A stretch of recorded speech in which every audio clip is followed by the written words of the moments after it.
gbogbo ọmọlẹ́yìn Kristi pátápátá ṣé a jí àbá sùn? Ṣé a ti jí àbá sùn? Gbọ́ kí n tó padà sọ́dọ̀ ìwọ ọmọlẹ́yìn Kristi, gbogbo àwa Kristẹni, ẹ fi tèmi ní CAC Redeem CNS àbísẹ̀lẹ̀ ẹgbẹ́ yẹn ti lọ́wọ́ tá a wà yìí o. Ẹgbẹ́ tí o lọ́wọ́ tá a wà yìí. Then ṣẹ̀rẹ̀ yìí mùsùlùmí ọmọ Yorùbá tẹ́ẹ̀kan ń bọ́ sórí mídíà tẹ́ẹ̀yìn ìbẹ́ ẹnu parapuru wa sórí tó bá délẹ̀ ó kìí ṣe mùsùlùmí o. Mùsùlùmí ṣé nítorí pé wọ́n fi jẹ séwù ó jẹ séèkì àbí torí pé ń pè láàfáà ládùúgbò yín. Ètò ń bọ̀ yìí tó bá délẹ̀ wọ́n ní mọ̀ ẹ́ ní mùsùlùmí. Ìyà tí wọ́n fi jẹ oníṣẹ̀ṣe tí wọ́n fi jẹ kìrìsìtẹ́nì ni wọ́n fi jẹ ìwọ náà. Kò sọ́gbọ́n tó fẹ́ dá sí o. Àṣé kó má jẹ́ pé Amẹ́ríkà dìde, kó má jẹ́ pé information kàn wọ́n lára, kó má jẹ́ pé àdúrà gbà tí wọ́n dìde.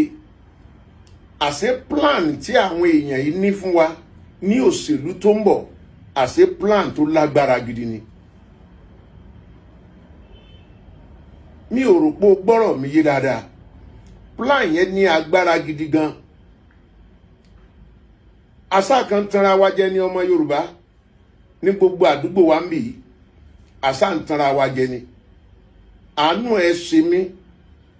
Bọ́ sórí mídíà kó máa kọ́mẹ́ǹtì rádaràda kó rò pé wọ́n mùsùlùmí. Rárá o, ní gbogbo ilẹ̀ Yorùbá ń bí pátá bóyá bá mú mufti ṣá torí yẹn mọ ipasẹ̀ wọn dáadáa. Bóyá lè rí èèyàn 2 sí 3 tí wọ́n máa recognize àṣẹ Yorùbá. Wọ́n ti tà wá tán pátápátá. Ọlọ́run Olódùmarè tó ní ayé àtọ̀run gbọ́, kò sí tí gọ́ọ̀mẹ̀ntì Nàìjíríà lè rí ṣe sí ọ̀rọ̀ bandit àbí herdsmen. Kò sí o. Ẹ wá wo ohun tó ń kọ mí lóminú tó sì ń rú mi lójú ni wípé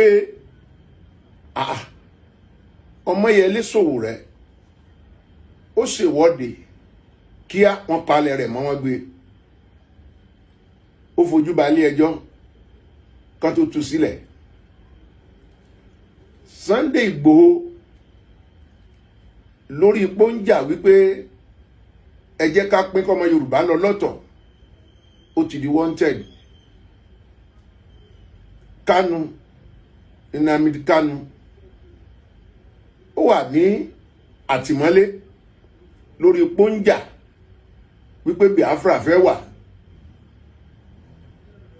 Gumi Sheikh Gumi àbí Sheikh Gome, is it Gome or Gumi? Ó ní Muhammad àsìkò yìí o. Ó ní Muhammad of our time. Tó mọ̀ nípa gbogbo ogun tó ń jà wá. Ó mọ̀ nípa bọ́n ṣe ń jí wa gbé, bọ́n ṣe ń pa gbogbo ènìyàn. Gọ́ọ̀mẹ̀ntì kankan ò dẹ̀ rí nǹkan kan ṣe láti gbà tí ọ̀gbẹ́ni ti ń jáde tó ń sọ pé ẹ máa bá wọn negotiate, tó dẹ̀ ń lọ gbowó fún wọn. Kò dẹ̀ sí solution. Láti ọjọ́ tí wàhálà yìí ti bẹ̀rẹ̀ tí Amẹ́ríkà ti dìde, ǹjẹ́ ẹ mọ̀ pé àwọn kidnappers, herdsmen, Boko Haram, gbogbo wọn dáwọ́ ṣẹ́ dúró. Ojoojúmọ́ ní ìṣẹ̀lẹ̀ ń ṣẹlẹ̀ káàkiri. Ojoojúmọ́ ní wàhálà ń ṣẹlẹ̀. Now ẹ̀yin onígbàgbọ́, ẹ̀yin Kristẹni, ẹ̀yin tẹ́ ẹ wà lókè, ẹ dákẹ́ ẹ fọwọ́ lẹ́rán. Ẹ ti lérò pé ó lè kàn yín, wọ́n ti bá yín ṣàdéhùn. Wọ́n ti ní wọn à lè gbé ọmọ yín àbí wọn à lè gbé ìyàwó yín. Àwọn ẹni tá à ń sọ yìí wọ́n ti yí ká. Ẹ wo kò síbi tí wọ́n à lè wọ̀. Àdúrà mi fún àwọn ọmọ wa tó wà ní sójà, police, air force, navy àti àwọn forces gbogbo àtàwọn àmọ̀tẹ́kùn ní kọ́lọ́mọ bá mi dáàbò bò wọ́n ká má fẹ̀mí wọn ṣòfò dànù. Ohun tó wà ńlẹ̀ yìí nípa ọ̀rọ̀ herdsmen, apá Nàìjíríà government kò ká rárá. Tinubu ń ṣèjọba tiẹ̀. Gọ́mẹ̀ àbí Gúnmi, is it Gọ́mẹ̀ or Gúnmi? Gúnmi ṣèjọba tiẹ̀. Láìsí Gúnmi kò sí government. Ṣé rí wípé a ti wọ̀ ọ́? Àdúrà táwọn tẹramọ́ nìsín ni wípé kí Amẹ́ríkà tó sọ pé òun máa wọlé dé, bóyá negotiation náà fẹ́ ni, bóyá máa pín ni, kó ti kan Amẹ́ríkà la pé ó ti níyànjú. Torí tó bá jẹ́ pé bó ṣe wà ní, mo mọ̀ wípé Amẹ́ríkà ò ní gbà wọ́n máa wọlé. Ẹ jẹ́ kán máa ṣèpàdé, kán máa ṣètò kí ẹ̀yin GO, ẹ̀yin bishop, ẹ̀yin reverend kẹ̀dákẹ́.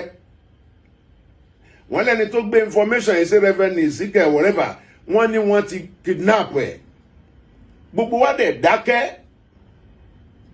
A máa ṣèṣin Sunday àbí? Ìdámẹ́wàá wọlé, offering time, a wọlé àbí? Apáàrí ò lè ka. Gbogbo ẹ̀yin ìyá àdúrà pátápátá, tẹ́ ń kó sójà, tẹ́ ń kó ọlọ́pàá rìn.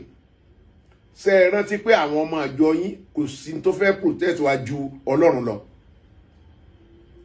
Kò síbi tí wọ́n sí o. Lẹ́nu ìjẹta sí àná, bọ́ọ̀sì 18 passenger wọ́n ti gbé wọn wọgbó. Bẹ́ẹ̀ lóríṣiríṣi là ń gbọ́ láwọn state míì tí wọ́n dáwọ́ ṣẹ́ dúró. Ohun tí mo wá ń sọ ni pé ní òkè ọya lọ́hùn, wọ́n dẹ̀ protest, wọ́n dáná sun flag Amẹ́ríkà, wọ́n ṣe gbogbo ẹ̀, kò sẹ́ni kankan tó dá wọn dúró, kò sẹ́ni kankan tá a mú. Àwọn kì í sọ ọmọ Nàìjíríà mọ́ o, ká mọ́ tanra wa. Ó ti yé wa gèdè báyìí, gbogbo Yorùbá ẹrú là ń ṣe, ilé àjòjì láwa o. Ilé àjòjì láwa. Gbogbo ẹ̀yin pastor tẹ́ ẹ̀ bá tètè múra gírí, nǹkan ṣẹlẹ̀. Nǹkan ṣẹlẹ̀ tẹ́ ń bá kọ́kọ́ bọ́ǹbù ṣọ́ọ̀ṣì yín kan àbí méjì, ẹ mọ̀ pé òótọ́ ni tá à ń sọ. Kí ló dé tẹ́ ẹ dákẹ́? Gbogbo ni àkókò wà fún, àti ìgbà fún gbogbo lábẹ́ ọ̀run. Àkókò àti lè sọ̀rọ̀ leléyìí, àkókò àti mọ́ dákẹ́ leléyìí. Bí a bá dákẹ́, ìyà ó jẹ wájú báyìí lọ. Ẹ tí ì mọ̀ lára, lórúkọ Jésù Ọlọ́run yóò gba ìṣàkóso. But ẹ má ti wá sinmi o. Láàrin ọ̀tá la wà. Ẹ múra gírí o. Ogun débodè. Ogun débodè. Mo sọ nínú episode mo sọ lẹ́jọ́ o pé kì í ṣe Muslim nìkan, tàbí herdsmen nìkan, bandit nìkan kọ́ ni ọ̀tá àbọ̀n máa bá o, kọ́ ni bọ́ǹbù máa bá o. A ti mọ̀ pé ẹni tó máa kú máa kú, ẹni tó máa kú ló máa kú. Ṣùgbọ́n tá a bá dúró di pé wọ́n máa negotiate, ó máa dá, irọ́ ni o. Gúnmi nìkan dẹ̀ lágbára ju gbogbo Nigeria government lọ. Àwa ń lépa, àwọn kan sọ̀rọ̀, ẹ fẹ́ lọ gbé wọn, àwọn kan sọ̀rọ̀. Sáyé pé ẹ̀ ń gbé ẹnìkan láwàá yìí. Sáyé pé ẹ̀ ń gbé ẹnìkan police station. Ayé pé wọ́n harass mi. Oh my goodness God. Ṣé Mùsùlùmí ni ìwọ ni? Ṣé Mùsùlùmí ni ìwọ ni? Ẹ wá àwọn èèyàn kí ẹ fẹ́ máa gbé wọn. Ẹ tún fẹ́ máa gbé àwọn èèyàn lọ Ìlọrin, Òṣogbo, àbí? Wọ́n bú yín lórí gbogbo tó wà nílẹ̀ yìí. Ẹ lọ sọ agbẹ́jẹ́ mọ́wọ́. Gbogbo tí ń ṣẹlẹ̀ nílọrin àtàgbègbè ẹ̀ àti ìrójútu sí. Ẹ mọ iye ẹ̀mí tó ti sùn. Ọ̀rọ̀ pé gbéyàn lélẹ̀. Lórúkọ Jésù yóò dára fún wa. Ẹ̀yin ìránṣẹ́ Ọlọ́run, ẹ̀yin ìránṣẹ́ Ọlọ́run, ẹ̀yin ìránṣẹ́ Ọlọ́run. Lẹ́yìn episode eléyìí, èpè la mọ̀ fúnra wa. Yóò dára fún wa, Jesus mighty.